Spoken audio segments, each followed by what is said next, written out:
Hello students, Telangana intermediate ఫలితాల గురించి మాట్లాడినట్లయితే ఇంకా పేపర్ వాల్యుయేషన్ అయితే చాలా సెంటర్స్ లో జరుగుతూనే ఉండింది.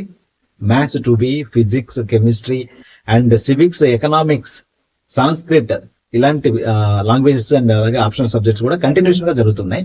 So mostly 8th, 9th of the April ఈ 2 రోజులలో అంటే 8th నాడు 9th నాడు కల్లా మనకైతే పేపర్ వాల్యుయేషన్ ముగుస్తుంది.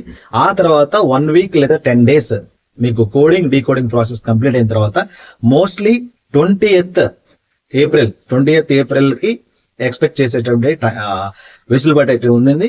లేదా మనకి లాస్ట్ ఇయర్ మాదిరిగానే 23rd, 24th డేట్స్ లో అయితే రిజల్ట్స్ రావడానికి అవకాశం ఉండేది. సో పేపర్ వాల్యుయేషన్ సంబంధించి చాలా మంది అయితే డిఫరెంట్ ప్రాపగండాస్ అయితే క్రియేట్ చేస్తున్నారు. అలాంటివి నమ్మకండి. సో మీరు రాసిన దాని ప్రకారం అయితే పేపర్ వాల్యుయేషన్ జరుగుతుంది, అంతేగాని సో వాళ్ళకి కావాలని వాంటెడ్ గా ఏ ఎగ్జామినర్ కూడా స్టూడెంట్స్ అయితే ఫెయిల్ చేసేదానికి ఛాన్స్ లేదు.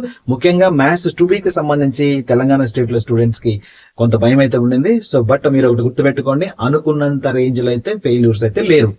ఓకే, సో మీరు భయపడ్డంత నంబర్ ఫెయిల్యూర్స్ అయితే రావట్లేదు. సో మాక్సిమం అయితే పాస్ అవుతున్నారు స్టూడెంట్స్. సో దాని గురించి అయితే వదిలేయండి.